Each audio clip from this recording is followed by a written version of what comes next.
And now, our story continues. Ricky Scanlon lay quietly in his bed at Miles Memorial Hospital. The injured boy presented a pitiable figure as with his one free hand he picked idly at the clean white sheet. In thought, Ricky was grimly surveying his future. His prospects for any happiness with Donna Cabot seemed overshadowed by a sentence to the reform school. Yet he had no regrets for the course he had chosen. His goal now was a clean record, so that he could make a fresh start in shaping his future, the kind of future in which Donna would fit. And as Ricky struggled with his problem in his room, Donna stood just out inside the hospital entrance, waiting for Virginia Martin.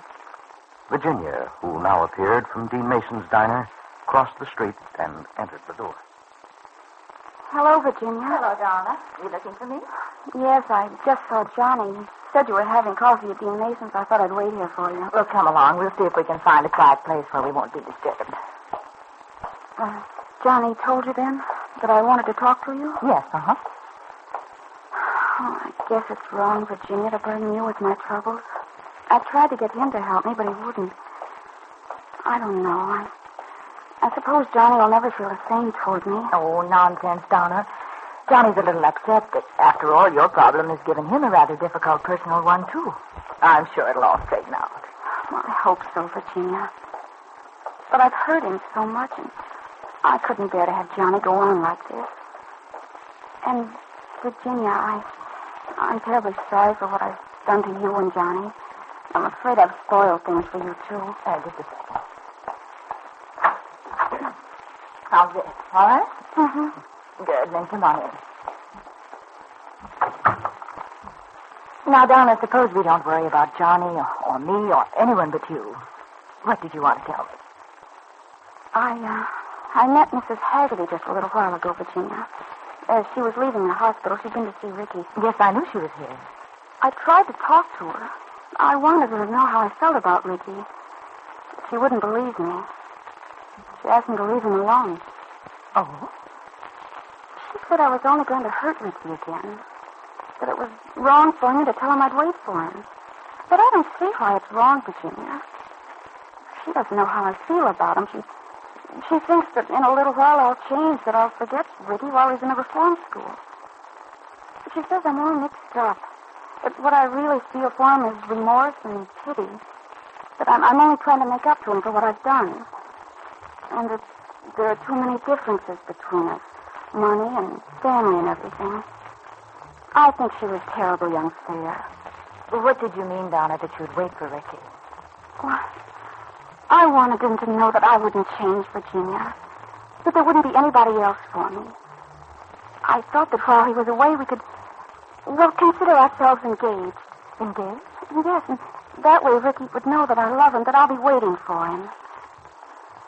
Donna, I know you're being very honest, but do you think you can anticipate tomorrow or next month or next year? You can be reasonably confident, and I'm sure you are. But it's not always right to make a promise of that sort. Why? Well, Donna, you must realize that you are young, very young. And though you feel grown up, there's a great deal in life you can learn only through experience. Well, you may never change about Ricky, but you'll need that experience to know you're right. But, Virginia, you're doubting me as much as Mrs. Haggerty did. No, I'm not doubting you, Donna, but Mrs. Haggerty wasn't altogether wrong. You and Ricky do have a great deal to overcome. Not only in the things she pointed out to you, but in the fact that there's every likelihood you won't have a normal boy and girl association for some time, during which many things can happen. Well, that's why I want to tell him now, Virginia, so that he'll know nothing will happen.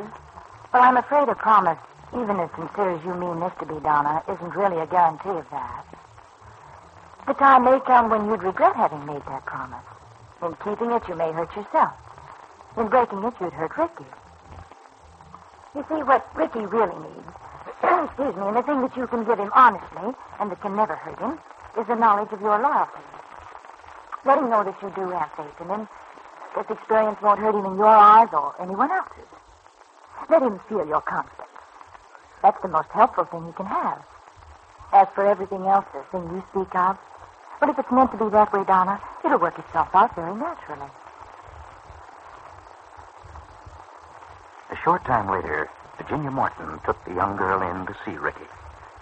While Virginia spoke quietly to Miss Blake, the nurse on duty in the room, Donna hurried to Ricky's bedside. Both nurses pretended not to see the affectionate meeting of the two youngsters, but were amused by their immediate embarrassed reaction. Then, as Miss Blake left the room, Virginia sat down at the small corner table and opened a book. Now, if you two will agree to ignore me, I'll pay no attention to you. Is it a bargain? It's a deal, Miss Martin. His eyes, Virginia. Aren't they awful? Dr. Paul said they were black, but he didn't say that black. Well, don't tell anyone, but he thinks he's the end man in a minstrel show. Hey, now, no remarks about my looks. No, it's these darn bandages that give me a fit. Oh, how do you feel, Ricky? Is it terribly uncomfortable? No, I'm okay, Donna. I just don't like the idea of staying in bed. Oh, it could have been so much worse. I just can't bear to think what might have happened. They told you about it? Dr. Paul did, and Virginia, too. Oh, it's terrible, Ricky.